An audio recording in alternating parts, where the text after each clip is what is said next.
안녕하세요. 워런 버핏처럼 매일 신문을 박전무와 함께 읽으면서 투자의 고수가 됩시다. 오늘 11월 27일 월요일 순서입니다. 주말 잘 보내셨습니까? 네, 저도 주말 아주 잘 보냈습니다.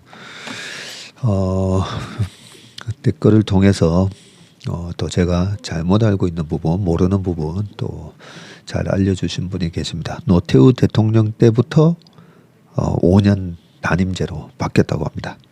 네, 제가 전두환 대통령 때가 7년으로 기억을 했는데 보통 사람, 네, 보통 사람입니다라는 캐치프레이즈를 가려고 보통 사람 노태우 이렇게 하셨던 게 기억이 나는데 그때 5년으로 바뀌고 그 이후에 YS 그 다음에 DJ 노무현 대통령 그리고 MB 이명박 대통령, 박근혜 대통령, 문재인 대통령 그리고 지금 윤석열 대통령 네, 이렇게 된 것 같습니다.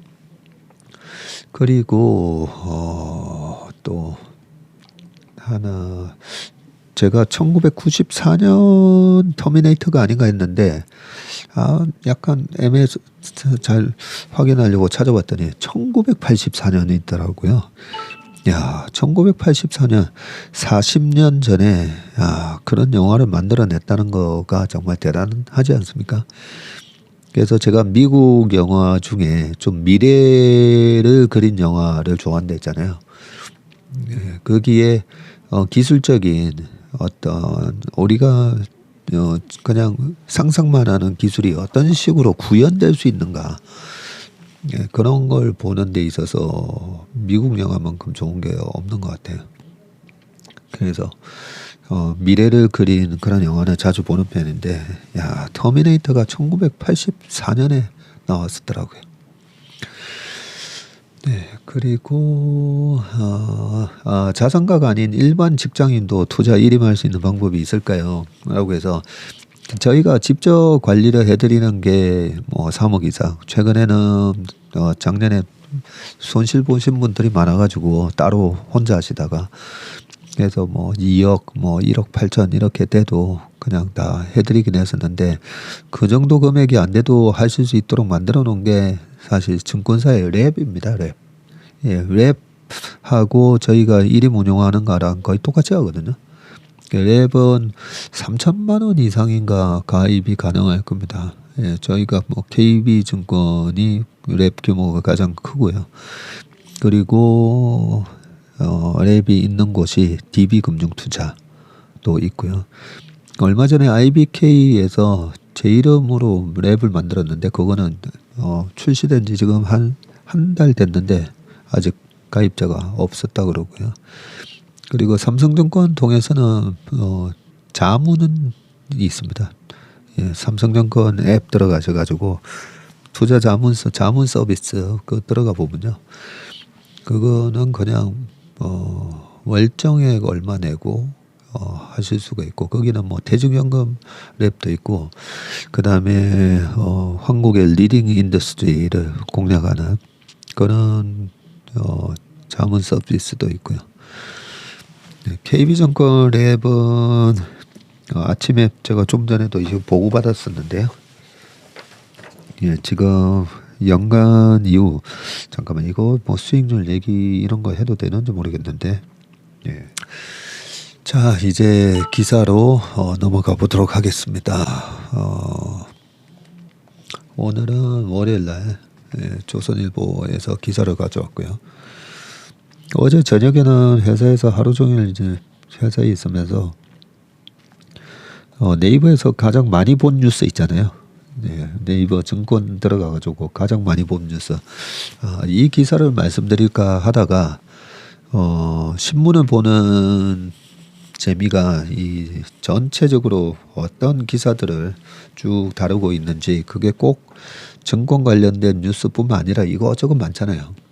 예, 이것저것 원래 주식이라는 게 거의 뭐 종합예술이나 마찬가지이기 때문에 어떻게 보면 최근에 문화 어떤 공연이 한국 들어와서 사람들이 그런 공연에 관심을 가지는지 아니면 뭐 아트 페어는 어떻고 뭐 그런 것까지도 사실은 주식 시장하고 굉장히 이렇게 유기적으로 다 연결이 돼 있습니다.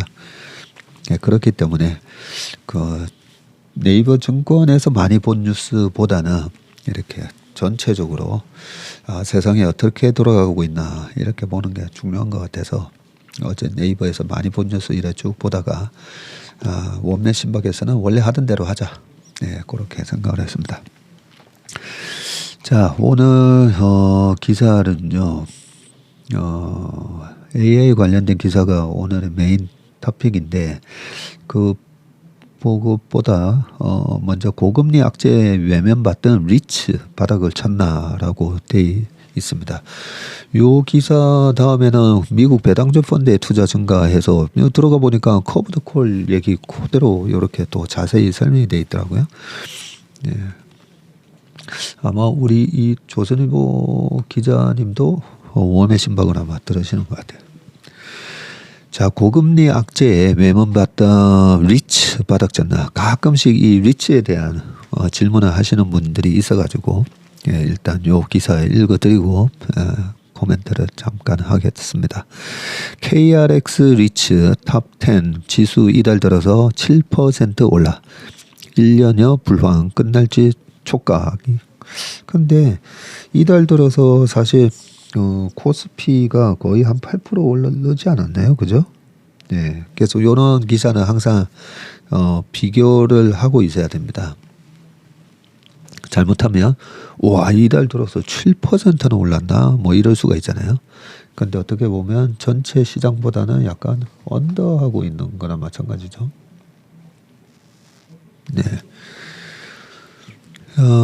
고금리와 부동산 PF 부실화 우려 그리고 중국 부동산발 불안 등이 겹치면서 꽁꽁 얼어붙었던 리츠, 네, 부동산 투자 회사.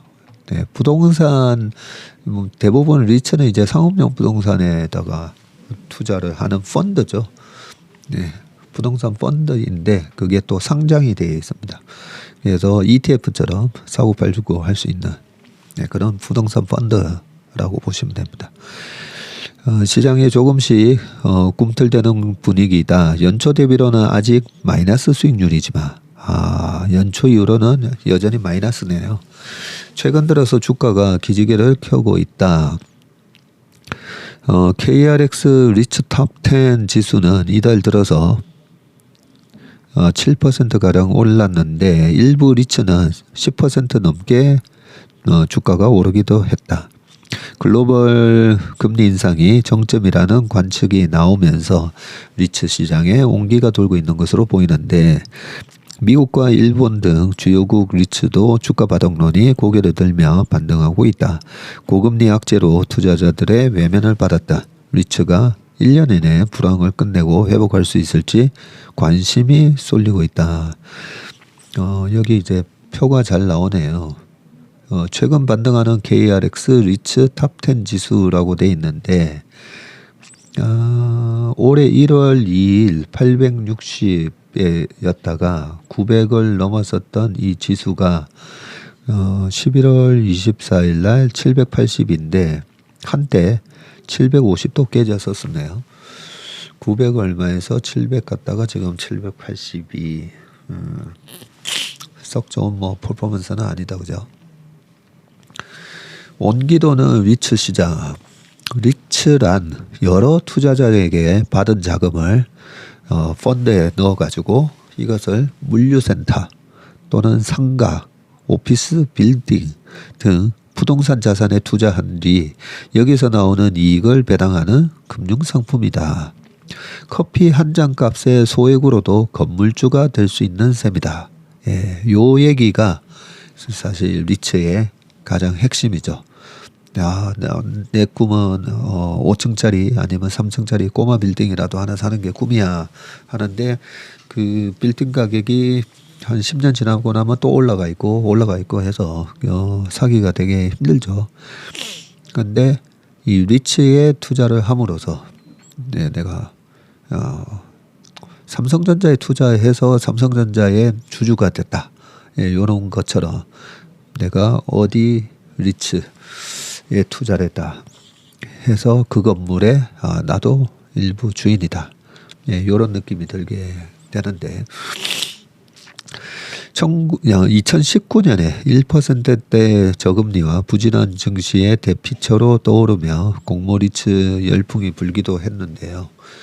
연호 퍼센트 넘는 안정적인 배당 수익과 시세 차익을 동시에 노릴 수 있다는 점이 인기 요인입니다. 그러나 코로나 팬데믹 이후 시작된 고금리 기조가 발목을 잡았고요. 금리가 오르면 건물 매입을 위해 받은 대출이자 부담이 커지기 때문에 수익성이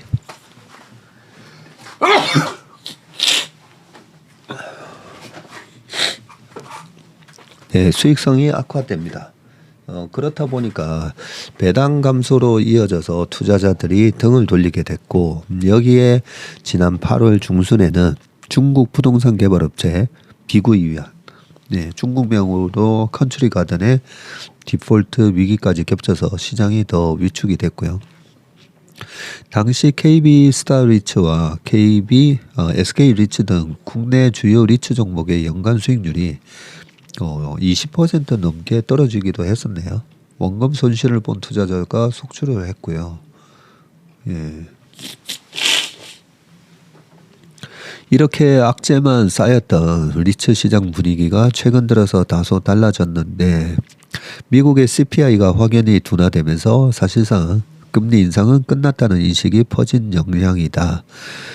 그동안 리츠 주가를 짓눌렀던 고금리 요인이 해소될 것이라는 기대감에 주요 상품 주가가 오르는 양상이다. 최근 한 달 들어서 ESR 캔달 스퀘어 리츠가 12% 올랐고 롯데 리츠가 11%, 신한 알파 리츠가 랑 KB 스타 리츠가 각각 6% 등등 이렇게 오르면서 우량 리츠를 싸게 사두려는 저가 매수세가 유입된 것으로 풀이된다. 해외 리츠 시장에도 온기가 돌았는데 최근 한 달 미국 대표 리츠인 리얼 에스테이트 셀렉트 섹터 SPDR 펀드 ETF가 13% 올랐네요. 뱅가드 리얼 에스테이트 인덱스 펀드 ETF와 찰스 스왑 US 리츠 ETF도 각각 12%씩 올랐네요. 이들 종목의 현대 주가는 대부분 2022년 초 고점 대비해서 30%가량 떨어져 있다고 합니다. 그렇군요. 지금 2021년 11월 달하고 12월 요때 고점을 쳤던 나스닥 S&P 500 보면 나스닥은 이제 얼마 안 남았어요. 3-4%만 올라가면 신고가가 나고 S&P 500도 4,800이었다가 지금 4,500 넘었으니까 그죠? 이제 300포인트 남았으니까 6 조금만 더 올라가면 되죠. 그 정도 올라가면 되고 그런 측면에서는 조금 30%가량 떨어져 있다. 장기 차트를 한번 봐야 되겠네. 일본 리츠는 엔저 현상까지 더해져서 투자 매력이 커졌는데 FN가이드에 따르면 최근 한 달 일본 리츠 재간접 펀드에 55억이 순유입이 됐는데요. 이 기간 해외 대체 투자 펀드 가운데 유일한 순매수를 기록을 했다고 합니다. 글로벌 부동산 서비스 기업 JLL에 따르면 올 상반기 일본 상업용 부동산 시장 투자액은 2조 1,500억 엔, 한 19조 정도로 전년 상반기 대비해서 52% 증가했다고 합니다. 오피스가 40%, 물류센터 28%로 투자가 가장 많았고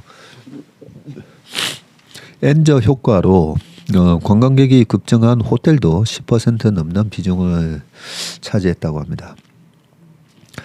리츠 투자 선별적으로 신중하게, 다만 전문가들은 수급이 원활한 자산을 보유하고 있는 리츠를 신중하게 골라야 한다고 조언을 한다. 부동산 시장이 회복되기까지는 다소 시간이 걸릴 것으로 예상되기 때문에 옥석 가리기가 필수라는 것이다.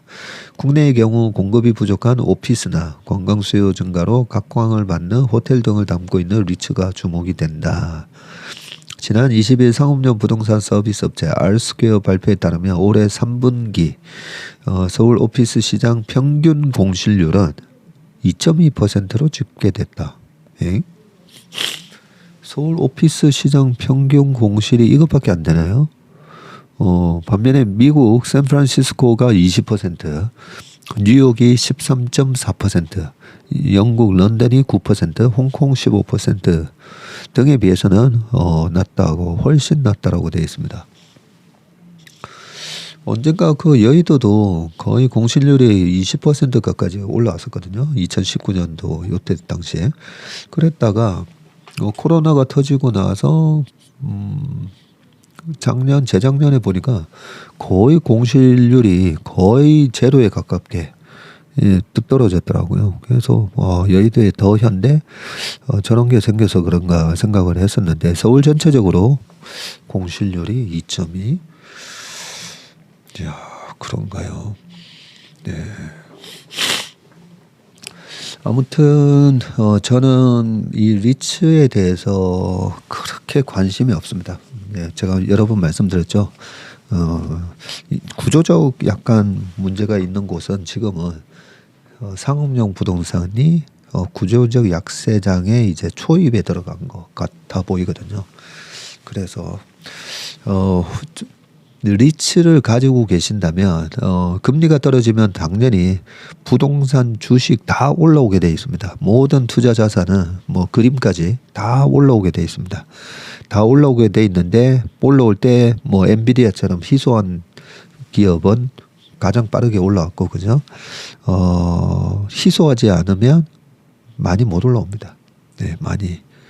그래서 상업용 부동산은 저는 좀 반등이 이 리츠가 올라왔을 때 물론 선별적으로 네, 좋은 리츠도 있겠지만 저는 좀 정리를 하셔야 되지 않나 싶고요. 오늘 아침에 저희가 그 최슬리 모닝 브리프 끝나고 나서도 저희가 회의를 거의 한 시간 더 하거든요. 하면서 지금 미국의 그 카드 연체율 있잖아요. 그 연체율을 보는데 그 연체율이 30일 이상 연체율 그리고 90일 이상 연체율 그렇게 나눠서 볼 수가 있는데 이 30일 90일 이상 연체율이 2007년 수준까지 올라왔더라고요. 네, 2008년도에 글로벌 금융위기 있기 전 수준까지 지금 연체율이 쭉 오르고 있어서 네, 아주 매력적이지 않은 자산에 대해서는 약간 리스크 관리를 하는 게 맞고요. 예, 그런 측면에서 특히나 이 상업용 부동산은 제가 구조적 좀 문제가 있다 했잖아요. 그러니까 리츠 상품은 조금 이번에 올라올 때 정리를 현금화를 좀 시키시는 게 낫지 않나. 예, 그런 생각입니다. 그다음 기사를 보겠습니다. 네, 강헌의 히스토리 인 팝스 네, 요 부분인데 제가 주식을 하면서 이 역사가 얼마나 중요하다는 걸 알게 됐다고 했지 않습니까, 그죠? 자, 이번 칼럼의 타이틀이 가장 위대한 쇼라고 되어 있습니다.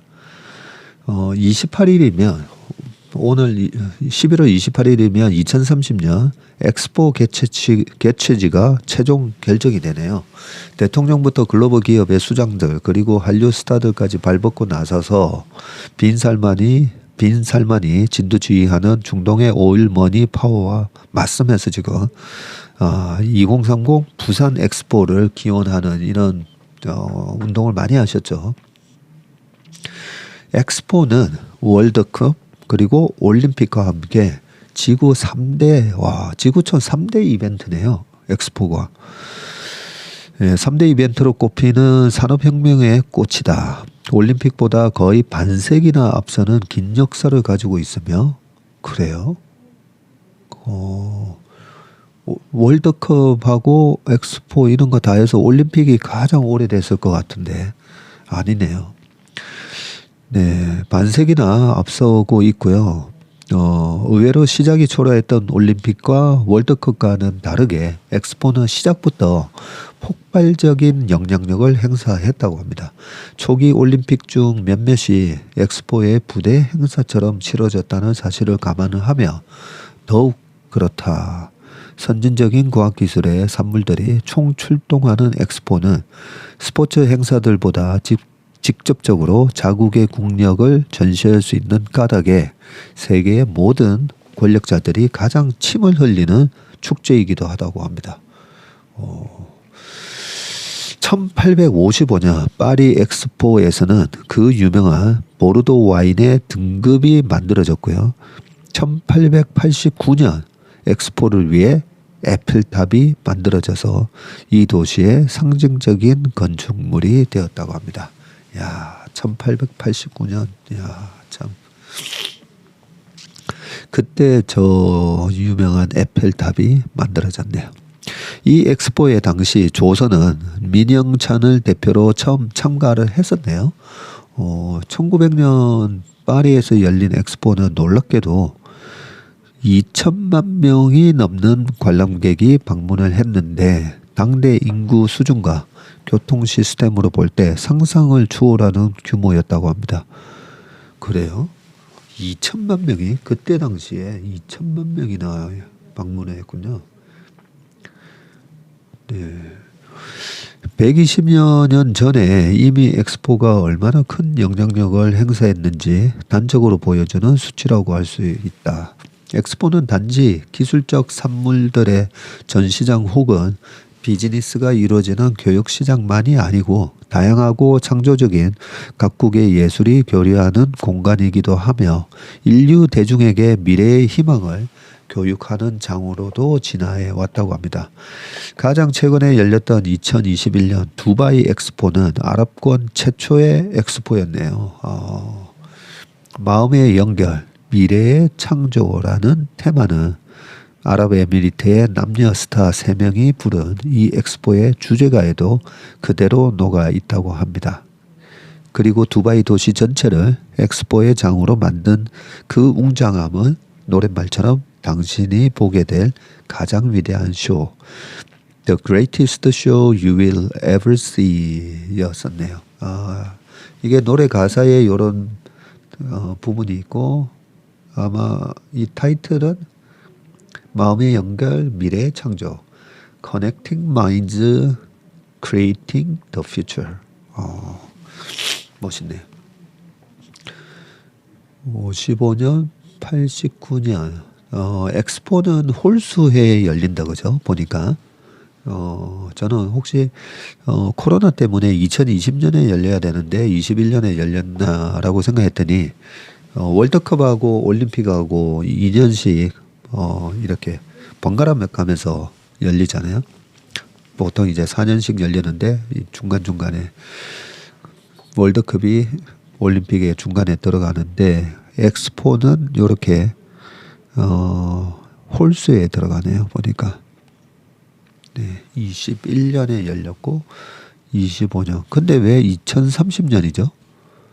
2030년 혹시 엑스포는 매년 합니까? 네, 잘 모르겠습니다. 저는 네, 댓글로 남겨주시길 바라겠습니다. 네. 그다음 기사입니다. 100세 시대 왔는데 70대에 보장 끝, 보험 절벽에 몰린 고령층이라고 돼 있어서 사실 제가 그 재테크 보험은 재테크가 아닙니다. 근데 보험사 광고를 보면 마치 재테크인 것처럼 하잖아요. 근데 말 그대로 보험은 보험이에요. 보험이 뭐죠? 뭔가 위험이 생겼을 때 그걸 갖다가 위험에 대한 하나의 대비인 거죠. 그럼 위험에 대한 대비는 코스트인 거지. 그게 재산을 불려주는 재테크는 아니다라는 점. 예, 그 부분 때문에 제가 신경을 좀 잘 안 쓰는데요. 보험에 대해서는. 근데 뭐 친구들이나 많은 지인들이 이것저것 해달라 해서 해줬던 그 보험들이 꽤 많아가지고요. 일단 저도 요 보험 70대 보장 끝 보험 절벽에 몰린 고령층이라고 돼 있어가지고 남일이 아니라서 좀 읽어보겠습니다. 자, A씨는 48세였던 2001년 암보험에 가입을 했고요. 부모 모두 암에 걸려 60대 초반에 사망을 했기 때문에 70세로 설정된 보장 만기가 문제가 될 것이라는 생각은 당시에 전혀 하지 못했다. 22년이 지난 올해 A씨는 70세가 됐고 최근 암보험 보장은 끝나버렸다. A씨가 최고 5천만 원 한도까지 보상해 주던 종전 암보험과 비슷한 상품에 새로 가입하려고 보니 보험료가 무려 3배 가까이 차이가 났고 특별한 질환이 없지만 고령이라는 이유만으로 기존에 월 9만 8,818원이던 보험료가 28만 원으로 껑충 뛰었다. 그는 지금 특별히 아픈 것도 없고 살 날은 많이 남았는데 보장받을 보험이 없어져 버리니 엄동설안에 벌거벗은 채 나앉은 느낌이라면서 덜컥 아파서 자식들에게 부담이 될까봐 걱정이 태산이라고 그렇게 하셨습니다. 보험개발원에 따르면 60세 이후 만기가 돌아오는 국내 생명보험 계약 2,645만 건. 와, 우리나라 가구 수보다 더 많네요. 2,645만 건 중에서 80세 이전에 만기를 맞는 상품이 총 1,055만 건으로 약 40%를 차지하는 것으로 집계가 됐고요. 기대수명 100세 시대가 다가왔는데 상당수 고령자들이 암이나 뇌졸중 같은 질병에 걸려도 기존 보험의 보장기간이 끝나서 보장을 받을 수 없는 보험 절벽에 놓여 있는 것이다. 고령자들의 보험 절벽은 20, 30년 전 보험에 가입했던 사람들에게 자주 나타나는데 딱 전에요. 당시에는 70세나 80세 만기 정도로 보험 상품에 가입하면 충분하다는 인식이 컸기 때문이고 그런데 평균 수명이 길어지면서 기존에 가입한 최대 만기 80세 만기 보험으로 보장을 받지 못하는 경우가 속출하고 있는데 통계청에 따르면 우리나라의 기대 수명은 1970년 내는 62.3세에 불과했지만 지금은 83.6세까지 길어졌습니다. 예, 요게 남녀 평균이고요. 여자분 평균은 86세가 되고 남자 평균이 81세. 요래서 평균 83.6세 이렇게 되어 있습니다. 고령자라고 보험 상품에 아예 가입할 수 없는 것은 아니다. 뭐 이렇게 쭉 되어 있는데요. 나머지는 그냥 읽지 않겠습니다. 그냥 제 생각을 말씀드리면 그러면 20년 전에 우리가 보험에 가입해서 중간에 돈이 필요해서 한 10년 됐을 때 찾으려고 하면 아예 못 받잖아요. 그죠?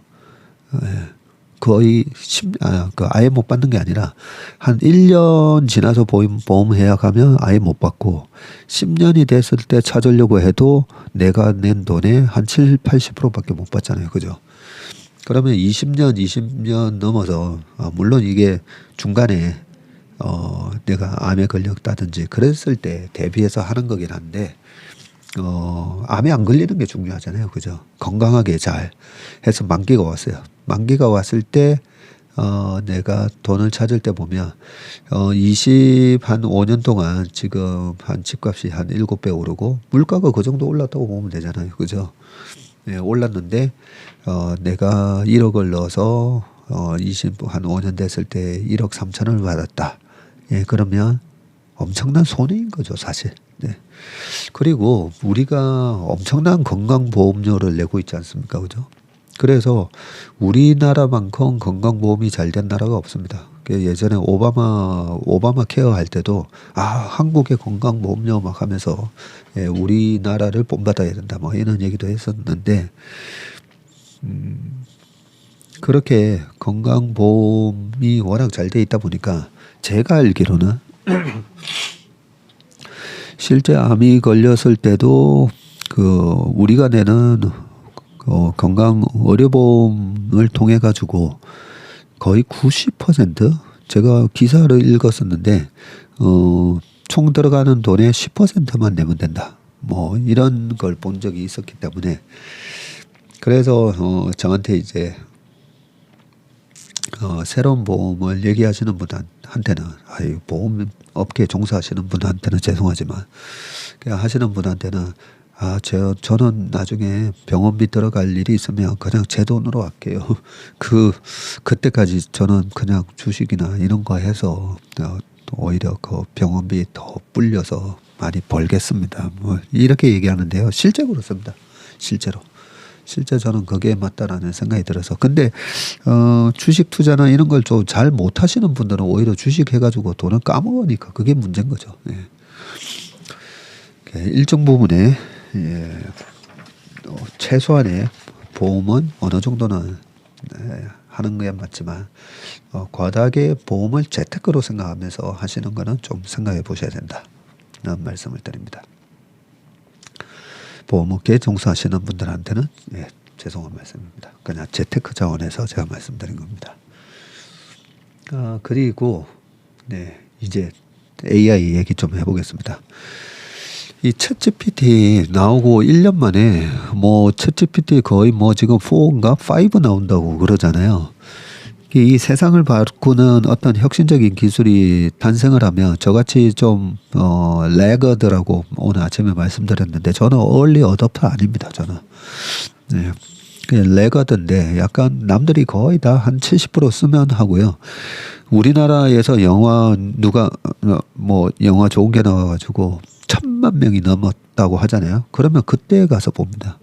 기생충도 그걸 내려가지고 제가 비행기에서 본 것 같아요. 그 정도로 저는 얼리 어댑터는 아닌데요. 챗GPT 요 부분은 계속 제가 바드랑 네이버의 하이퍼클로바 이런 거 비교를 해보거든요. 근데 엄청나게 빨리 진화하고 있어요. 그래서 되게 편합니다. 우리 최상무는 거의 뭐 유료 버전을 끼고 사는데 일단 기사 먼저 좀 읽어보고 말씀드리겠습니다.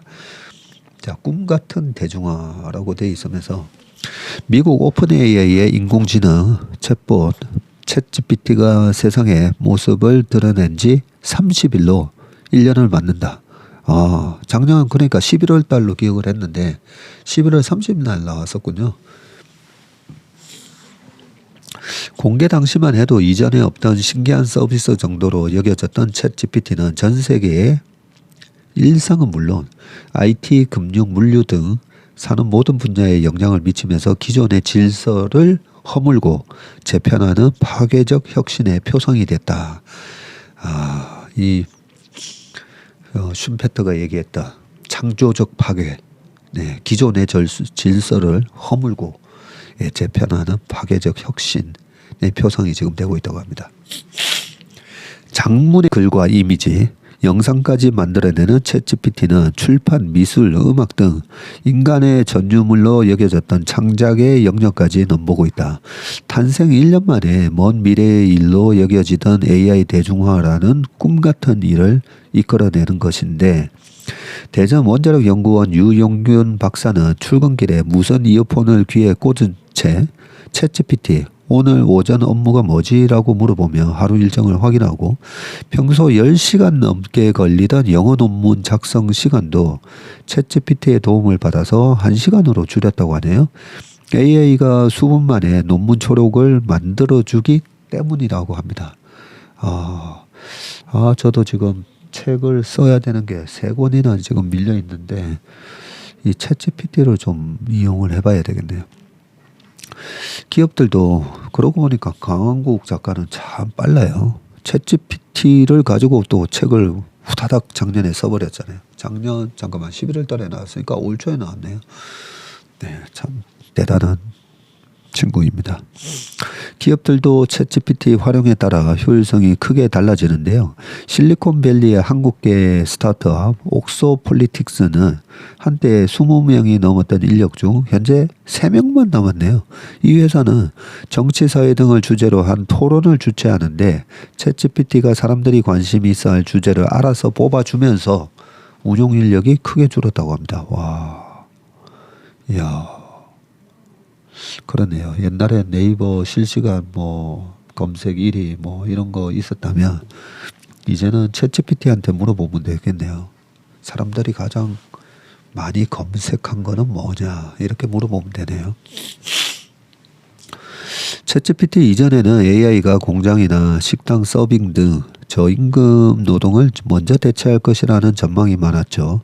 하지만 실제로 AI는 법률이나 의학, 과학처럼 고학력, 고임금 종사자가 많은 현장에서 먼저 두각을 나타내고 있다.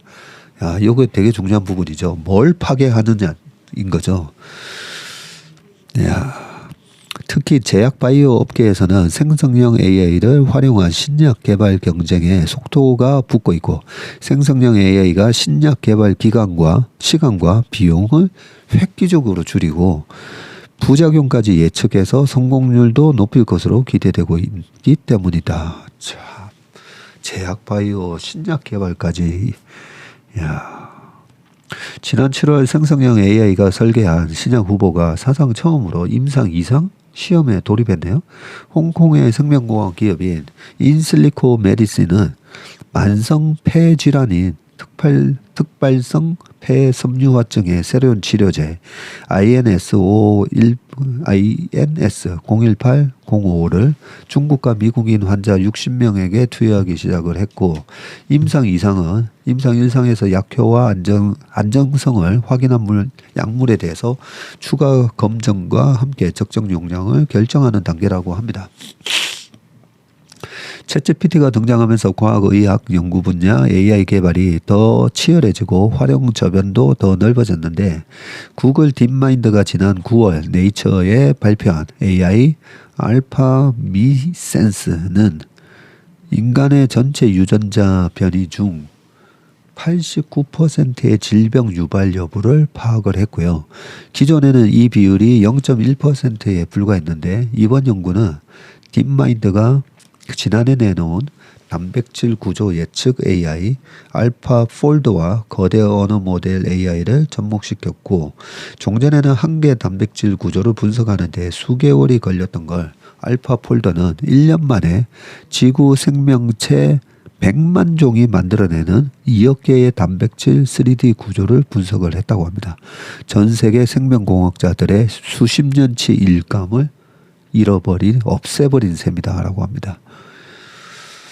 야, 그냥 이 기사 하나 읽는데 무시무시한 미래 영화를 읽어보는 그런 영화를 보는 느낌입니다. 네, 그 다음 후속 기사 좀 읽어볼게요. 자, 일하는 방식이 통째 바뀐다. 챗GPT 1년 여론조사에 상품 기획까지 세계 500대 기업이 92%가 활용을 하고 있다네요, 벌써. 실리콘밸리에 본사를 둔 3년차 스타트업인 옥스폴리틱스는 요 방금 했던 얘기고, 그죠? 그리고 트위터 에어비앤비 엔지니어 출신인 유호현 창업자 겸 대표, 그리고 최고 운영총괄 CEO, 한국사업개발 담당자 요 세 분만 남았다라고 하고요. 가입자가 최대 30만 명의 플랫폼을 3명이서 돌릴 수 있는 이유는 2달 전부터 모든 운영을 챗GPT 기반으로 한 인공지능 AI에 맡겼기 때문이다 라고 되어 있고요. 오픈AI의 챗GPT가 출시된 지 1년 만에 전 세계 기업들의 일하는 방식은 완전히 달라졌고, 기업들은 인간의 언어를 이해하고 다양한 작업을 수행할 수 있는 AI를 각자의 목적에 맞춰 도입하면서 생산성을 크게 높이고 그 결과 고용시장까지 변하고 있다. 야, 요게 핵심입니다. 우리가 주식 투자를 하면서 생산성을 크게 높이고, 자, 제가 지금도 이 기사 읽으면서 92% 포천 선정 500대 기업의 92%가 지금 기업 활동에 챗GPT를 활용하고 있다. 이 말은 왜 활용을 하겠습니까? 생산성을 높일 수 있기 때문에 활용하는 거잖아요. 챗GPT를 이용해서 했더니 10시간 걸릴 게 15시간 걸리네 하면 할 필요 없는 거잖아요. 그죠? 근데 10시간 걸릴 게 1시간 할까? 이런 식으로 되면, 좀 전에 옥소폴리틱스 20명이 3명 됐잖아요. 그러면 17명의 인건비를 줄였는데 챗GPT 저기 AI의 그 이용료가 얼마가 될까요? 한 사람 인건비 많이 해서 두 사람 인건비 될까요? 그러면 기업의 수익성이 높아지는 거잖아요. 그래서 저는 포천 선정의 500대 기업의 92%가 지금 이걸 활용을 하고 있고, 이 부분이 생산성 확대로 나타나는 재무제표상에 나타나는 시점이 언제일까 생각을 해보면요. 그러면 주가가 올라갈 수밖에 없습니다.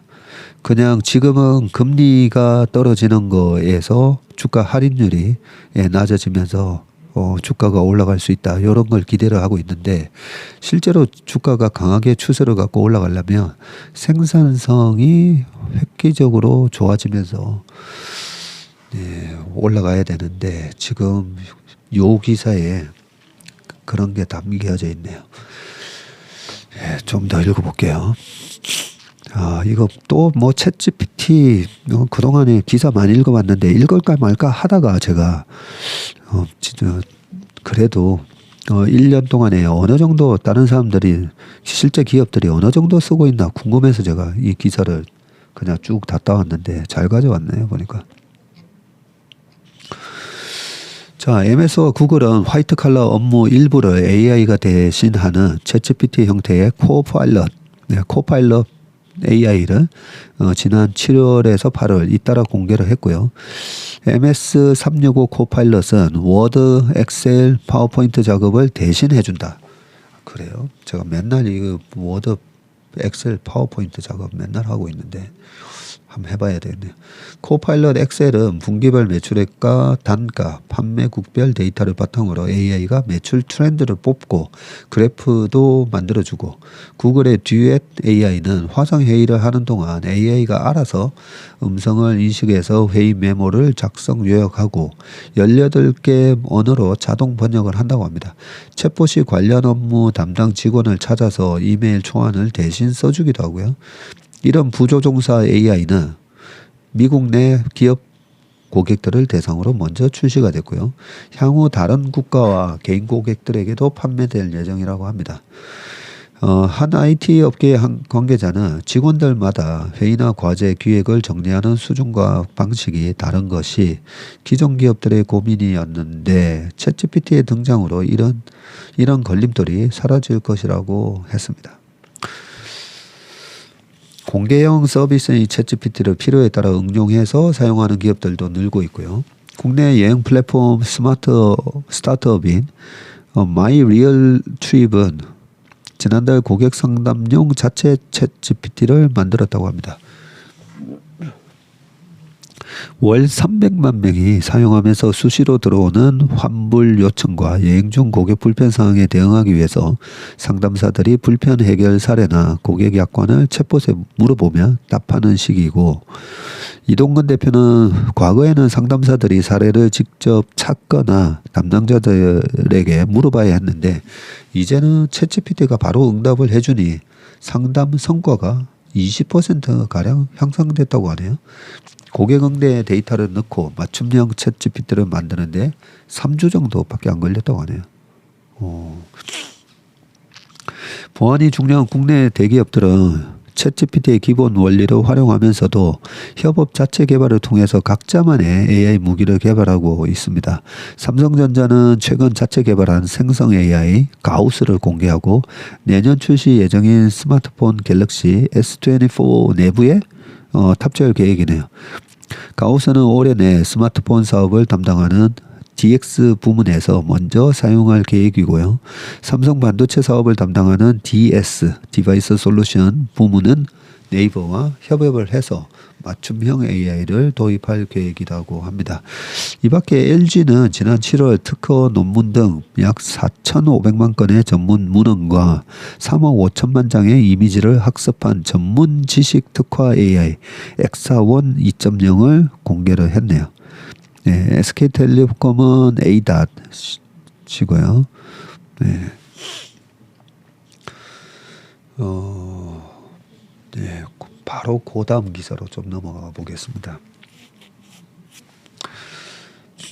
우리나라에서는 어느 정도 지금 쓰고 있나? 육아 주식 추천, 예? 주식 추천도 있나 보네요. 야, 요리 레시피 그리고 맞춤형 AI 2만 개 육박했다라고 돼 있는데 사실 방금 그 기사 읽으면서도 저희가 아침에 이제 미국 시장 요약도 해드리잖아요. 근데 챗GPT 어제 미국 시장 동향 쭉 얘기해줘 봐봐. 우리가 포맷만 주면 되잖아요.